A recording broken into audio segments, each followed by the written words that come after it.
sobre o projeto Circo Up Portugal. Eu sou Cristina Rocha, trabalho na Unidade de Economia de Recursos do ULNEG.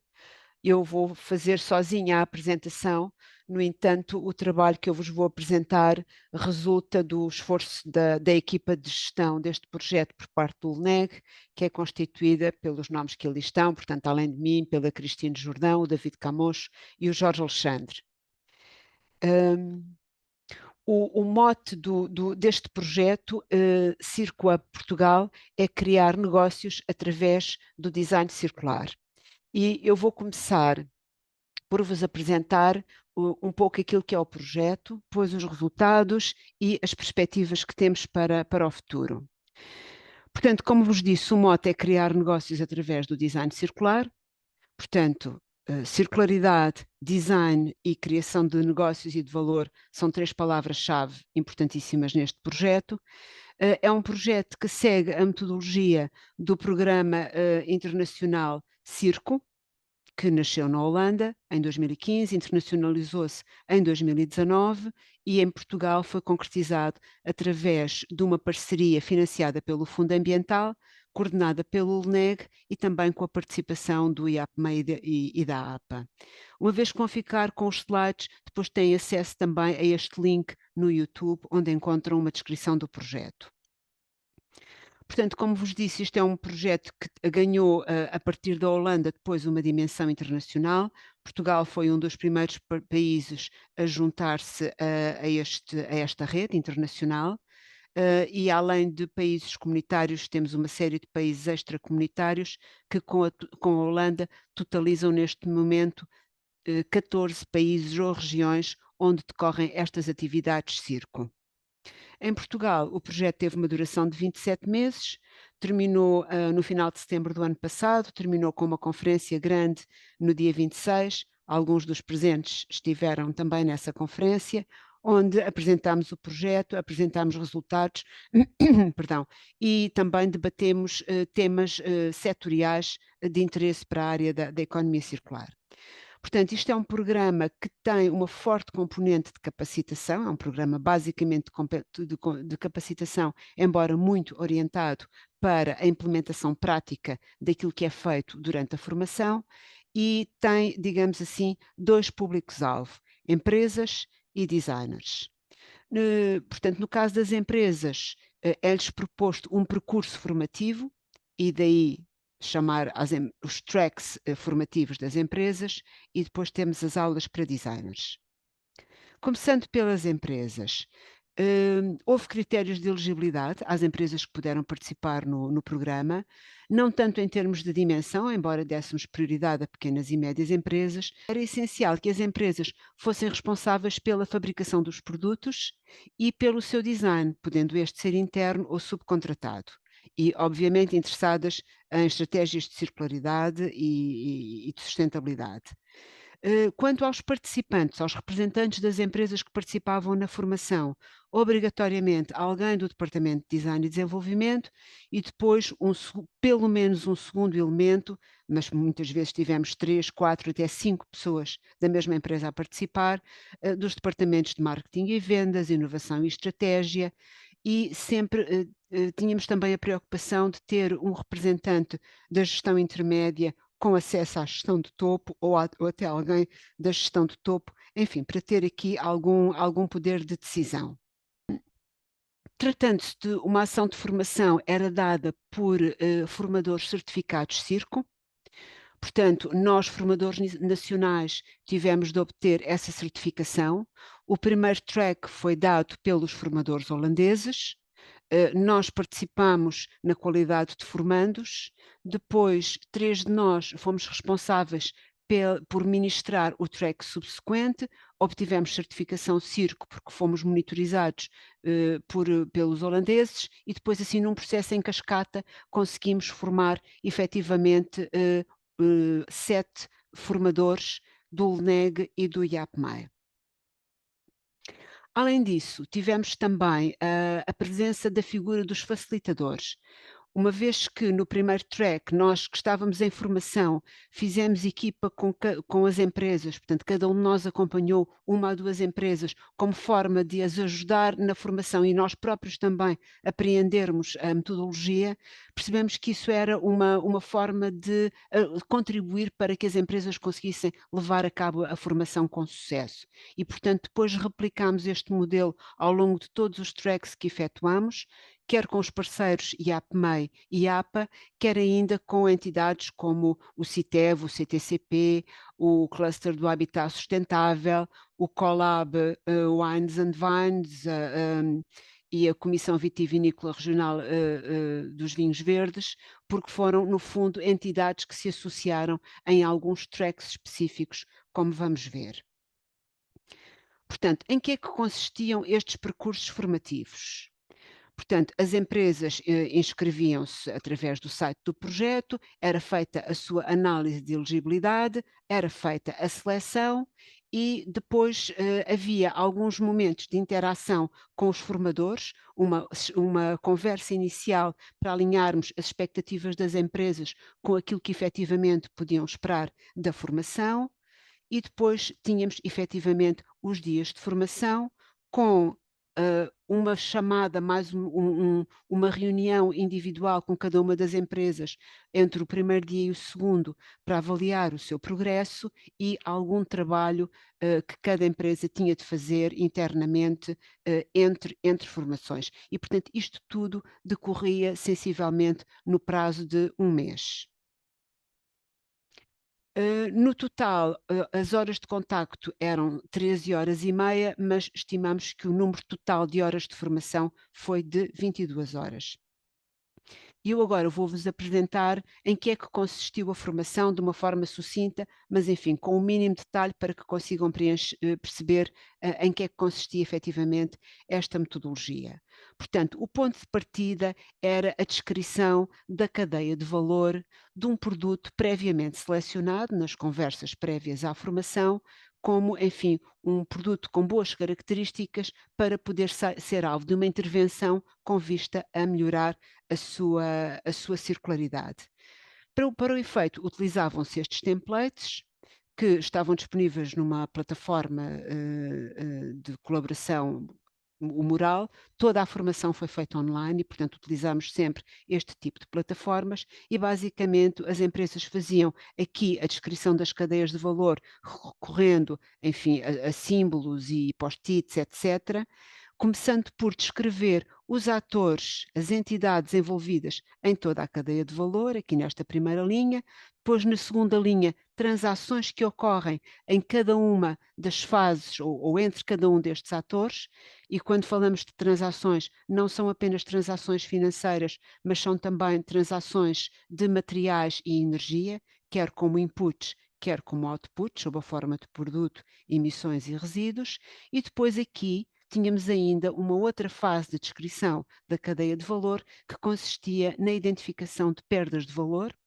económico e ambiental, que resultavam da análise das tais transações e depois a cada uma dessas perdas de valor estavam tipicamente associadas a algumas oportunidades de melhoria, de fecho de ciclos, de aumento da durabilidade, de redução, etc, etc. E, portanto, a primeira fase era efetivamente preencher tão bem quanto possível esta descrição e encontrar tantas oportunidades quanto possível, e muitas vezes uma única perda de valor dava origem a várias oportunidades para, enfim, termos aqui um ponto de partida para trabalhar muito rico. Neste dia também as empresas tomavam contacto com tipologias de design de produto e tipologias de modelo de negócio que depois vos vou apresentar e que, no fundo, iriam inspirar o seu trabalho, quer a nível do produto, quer a nível do modelo de negócio. Nos diferentes templates dos murais estavam disponíveis recursos, as apresentações que tinham sido feitas, vídeos, material de apoio que no fundo ajudavam as empresas, conjuntamente com o tal facilitador e com visitas periódicas dos formadores às salas de formação para que conseguissem evoluir no trabalho. Depois, entre o primeiro e o segundo dia havia aqui algum trabalho de casa e alguma interação. O primeiro trabalho de casa consistia em selecionar 6 das oportunidades encontradas anteriormente na análise da cadeia de valor e avaliá-las de forma ainda que qualitativa do ponto de vista do seu potencial benefício ambiental e económico, utilizando aqui uma simbologia. E, feita esta análise, selecionavam-se então 3 oportunidades, muitas vezes em combinação, portanto, acabavam por não se descartar 3, não é? Porque se combinavam, e era então feita uma avaliação dessas 3, individuais ou em combinação, segundo a adequação às características do negócio da empresa e às motivações internas e externas para a circularidade. E, enfim, a síntese de toda esta análise concretizava-se na definição, na descrição da oportunidade que iria ser trabalhada através do novo modelo de negócio e, eventualmente, também do design de produto. Portanto, na Trainer Call que nós tínhamos com as empresas entre o dia 1 e o dia 2, era feita essa descrição, era feita também uma declaração de ambição, em que, no fundo, se quantificava esta oportunidade em termos de objetivos e metas a atingir e em termos de calendário, até quando, e também a proposta de valor. Depois isto era convertido numa proposta de valor a apresentar ao cliente.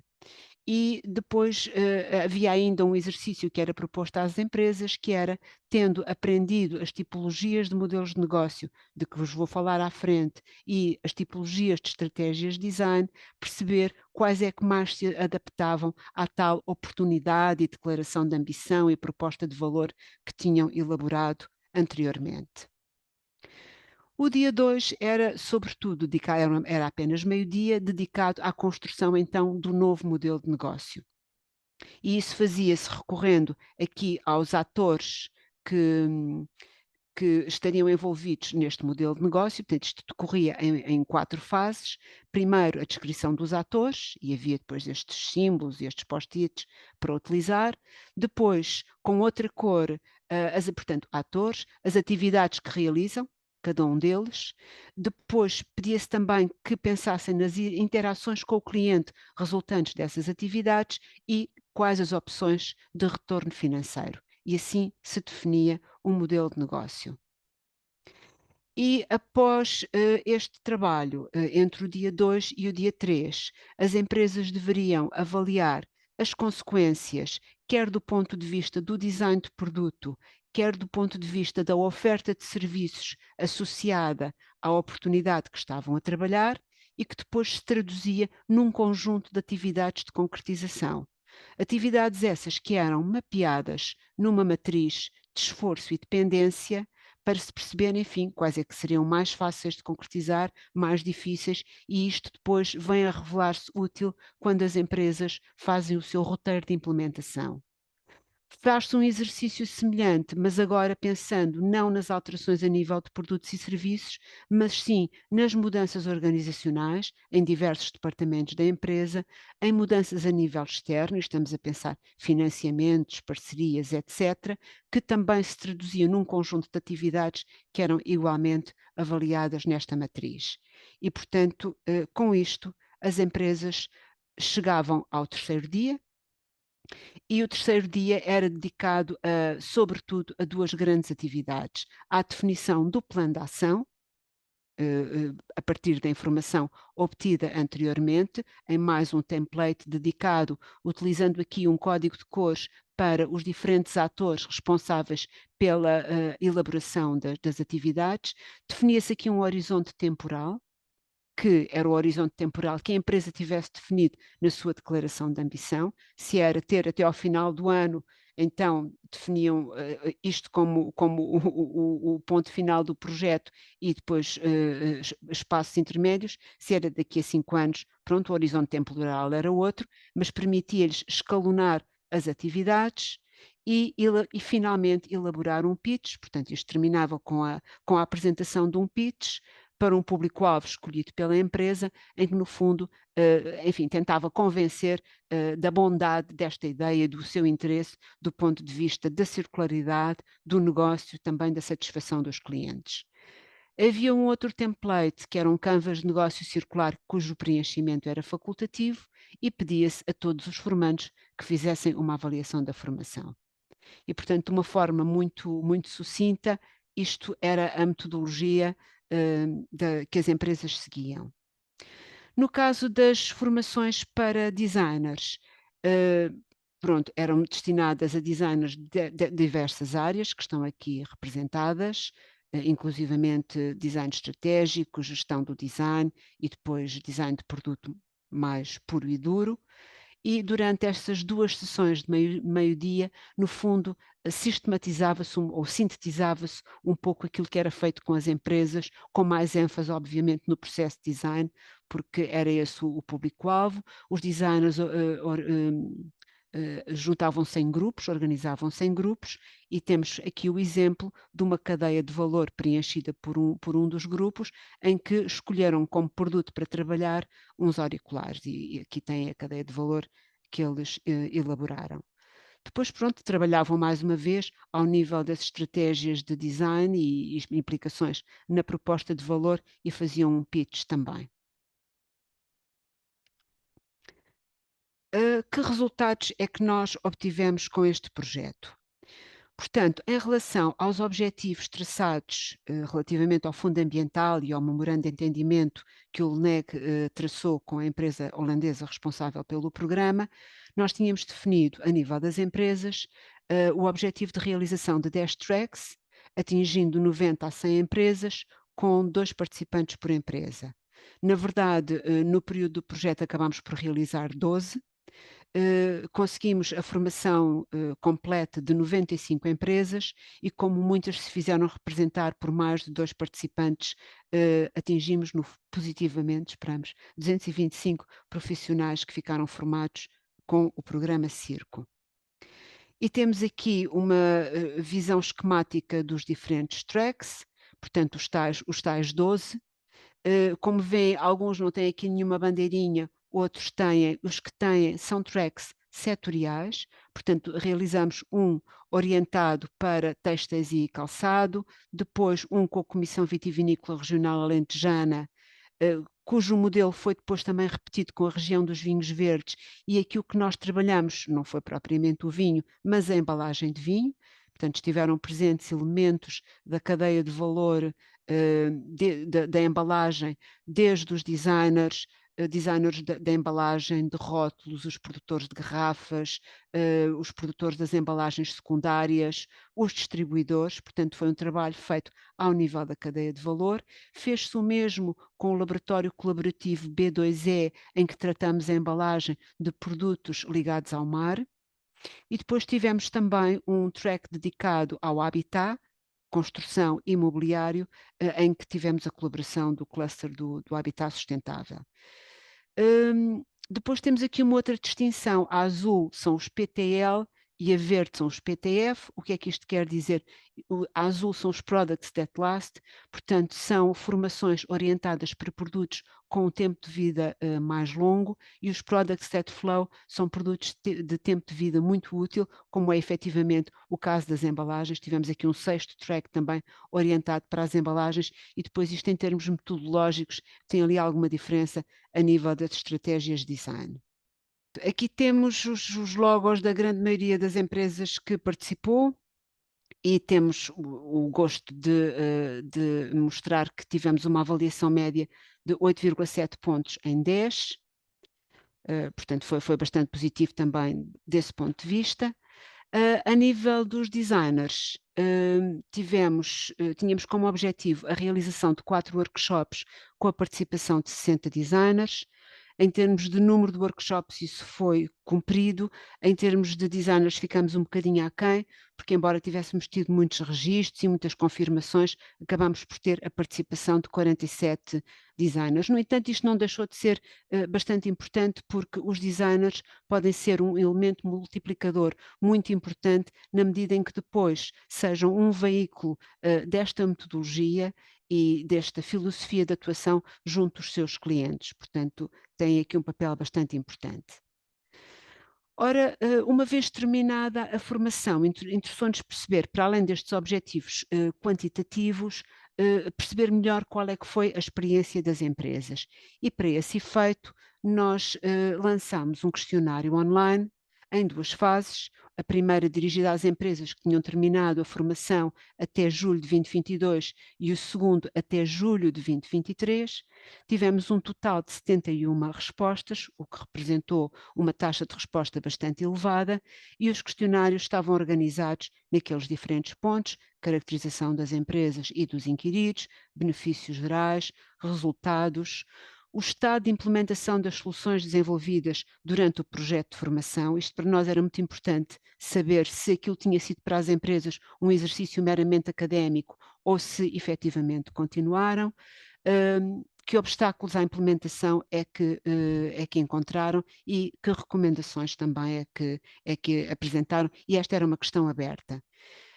Os resultados estão ainda a ser alvo de algum tratamento estatístico e não posso deixar de expressar aqui publicamente o meu agradecimento ao professor Joaquim Pina, da FCT Nova, pelo suporte que nos tem estado a dar no tratamento estatístico dos resultados. Passando então à descrição rápida das empresas que responderam ao questionário.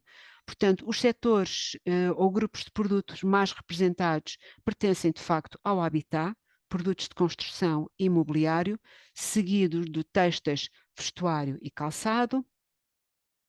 Depois, em termos de dimensão, tivemos uma prevalência, no fundo, que era o nosso público-alvo, não é? De pequenas e médias empresas. Em termos de mercado, a maioria vende apenas para o business to business. Depois tivemos cerca de 1/3 das empresas a vender para um mercado misto e outro terço, sensivelmente, a vender exclusivamente para o consumidor final. Quisemos também saber se as empresas tinham algum tipo de certificação. Verificámos que havia uma maioria relativa de empresas com uma certificação na área do ambiente e sustentabilidade, depois cerca de 20 com outro tipo de certificações, nomeadamente sistemas de gestão da qualidade e outras, e 38% sem nenhuma certificação. Feita esta caracterização, interessou-nos perceber se poderia estabelecer alguma relação entre as características das empresas e o sucesso obtido com a formação. E para isso precisámos de definir critérios de sucesso, e definimos 3. Portanto, em primeiro lugar, tratando-se de um programa de capacitação, interessava-nos saber se as empresas tinham a percepção de ter evoluído no seu conhecimento acerca de economia circular, pelo menos 1 ponto numa escala de Likert de 1 a 5, mas atingindo no mínimo o nível 4, portanto já um nível avançado de conhecimento. Depois pontuavam também as empresas que tivessem continuado a trabalhar no produto ou no modelo de negócio circular que desenvolveram durante a formação. E, finalmente, o terceiro critério tinha a ver com a intenção de continuar a trabalhar em design circular noutros projetos da empresa, em noutros produtos e modelos de negócio da empresa. E verificamos que 63% das empresas cumpriram os 3 critérios de sucesso. Portanto, agora nos slides seguintes, quando eu relacionar sucesso com não sucesso, estou sempre a falar em sucesso ao nível destas 3 dimensões. E a primeira relação que vos quero mostrar é setor com sucesso. E verificamos que foi no setor da construção e imobiliário que encontramos uma razão sucesso, não sucesso mais elevada, seguida dos têxteis, vestuário e calçado. Não há uma significância estatística nestes resultados, são resultados numéricos, em parte devido a uma certa pulverização dos resultados e pelo facto do nosso universo de respostas não ser suficientemente grande. Mas, enfim, há aqui uma indicação numérica de um maior sucesso destes setores, o que se calhar não é de estranhar na medida em que são 2 setores bastante visados pelas políticas de economia circular e também onde, enfim, as entidades mesmo da própria envolvente empresarial têm desenvolvido muitas atividades para promover a circularidade. Depois, relação entre dimensão e sucesso.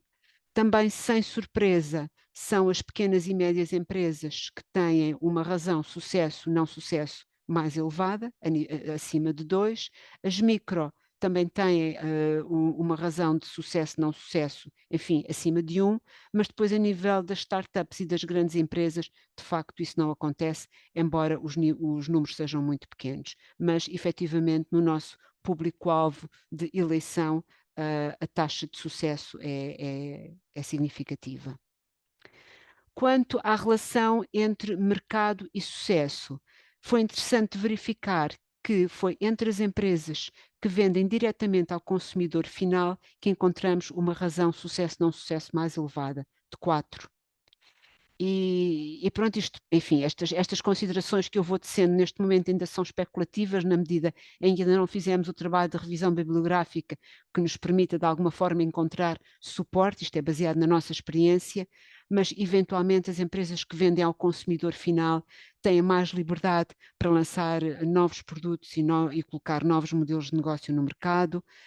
Por outro lado, vendendo ao consumidor final, também tem um conhecimento melhor de toda a cadeia de valor e daquilo que serão as necessidades dos consumidores e a aceitação por parte destes, enquanto que as empresas que vendem para o mercado profissional muitas vezes nos diziam que não sabiam o que é que, uma vez vendido o produto ao seu cliente, não sabiam muito bem aquilo que lhe acontecia. Portanto, isto talvez também explique este resultado. Quanto a certificações, os resultados que obtiveram indicaram que ter uma certificação não é, de forma alguma, um determinante do sucesso. E isto faz-nos pensar que a relação entre os, por exemplo, sistemas de gestão certificados, e nomeadamente o ambiental e a economia circular, que para nós que trabalhamos de uma forma, enfim, sistemática nestas matérias e outras entidades, é uma coisa óbvia, se calhar para as empresas não é assim tão óbvia.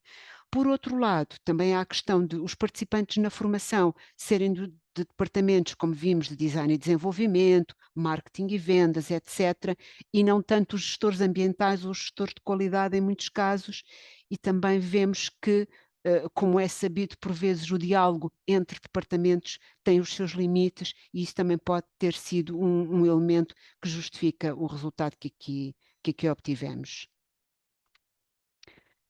Já a relação entre o conhecimento antes do circo e o sucesso, verificamos que as empresas que começaram com um nível baixo e intermédio tiveram um rácio sucesso-não sucesso mais elevado. É evidente, temos aqui uma empresa que começa com o nível 5 e, portanto, de acordo com os critérios de sucesso, não pode evoluir, não é? E mesmo as empresas que começam com o nível 4, pronto, também já estão com um nível elevado de conhecimento, têm menos margem de evolução. Por outro lado, as empresas que começam com um nível de conhecimento muito baixo, se calhar também lhes será mais difícil, após uma formação que, enfim, decorrendo ao longo do mês, na verdade são poucas horas, também progredir para cumprir os critérios de sucesso. Agora, uma das coisas que, como vos disse, nos interessava saber era se efetivamente as empresas continuaram ou não continuaram a trabalhar nos conceitos que apresentaram no seu pitch final. E aí nós tínhamos duas situações. Tínhamos as empresas que tinham respondido aos inquéritos um bom tempo depois de terem feito a formação, e tínhamos depois empresas que fizeram a formação em julho e poucas semanas depois lhes pedimos que respondessem ao inquérito e, portanto, tinham pouco tempo para a implementação. De forma que, sem surpresa, as empresas que tiveram mais tempo temos ali um pouco mais de 6 meses, não é? Mais tempo entre a formação e a resposta ao inquérito, demonstraram um nível mais avançado de implementação, portanto, protótipo ou já no mercado, versus a fase de conceito que se verificou nas empresas que tiveram, ou que predominou nas empresas que tiveram menos tempo. Quanto às estratégias de design e de modelos de negócio mais implementadas, temos então aqui a tal distinção entre os produtos duráveis e os produtos de curta duração, que diferem ali nas estratégias de design. Verificamos que, a nível dos produtos de longa duração, predominam o design para a desmontagem e remontagem e o design para a atualização e a adaptabilidade. e também, enfim, relacionado com isto, os modelos de negócio mais implementados são aquele modelo de recuperação, portanto, em que se utilizam materiais e componentes de produtos descartados para serem integrados nos produtos, a reparação e a venda em segunda mão, que muitas vezes implicava algum recondicionamento do produto e, portanto, isto relaciona-se claramente com as estratégias de design de produto que vimos. A transição para serviços, que está ali representada pelos modelos de negócio de desempenho e de acesso, aconteceu em muito poucos casos. Quer nos products that last, quer nos products that flow, o que nos leva a concluir que esse tipo de mudança de modelo de negócio mais disruptivo eventualmente necessita de intervenções mais específicas e mais direcionadas para que as empresas efetivamente façam esse salto. Já nos products that flow, sobretudo embalagens, vemos uma predominância de design para a reciclagem e para a redução e, portanto, o modelo de negócio predominante correspondente é a tal recuperação de materiais secundários para o produto ou, enfim, colocação no mercado de produtos recicláveis ou com uma boa percentagem de material reciclado. O modelo de negócio Renew, que encontram aí à esquerda, tinha a ver com a utilização de materiais renováveis nas embalagens. Estamos a falar aqui sobretudo de embalagens, e só uma empresa é que adotou essa estratégia de design.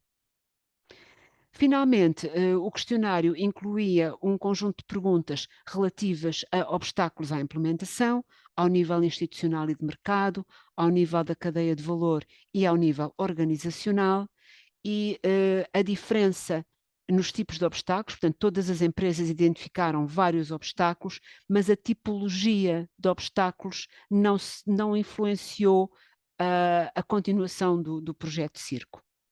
Nós pensamos que, eventualmente, obstáculos de mercado podiam ter aqui mais peso, ou, enfim, mas não. O que depois verificamos é que não houve uma relação entre a tipologia de obstáculos e a continuação ou não do projeto após a participação na formação Circo. Em termos de recomendações, era uma pergunta aberta, portanto fez-se uma análise de conteúdo. As primeiras 4 barras têm a ver com recomendações dirigidas a diferentes entidades, portanto a primeira, recomendações para promover a economia circular dirigidas às entidades do sistema científico e tecnológico, depois entidades financeiras, administração pública e ambiente empresarial, empresas e associações empresariais, etc. E depois as últimas recomendações são de outra natureza, têm a ver com o aumento do impacto do projeto Circo-Up Portugal. E podemos ver que, de facto, a maioria das recomendações são dirigidas às entidades do mundo empresarial e não, por exemplo, às entidades financiadoras ou à administração pública. Portanto, entidades do mundo empresarial e o sistema científico e tecnológico são os principais alvos.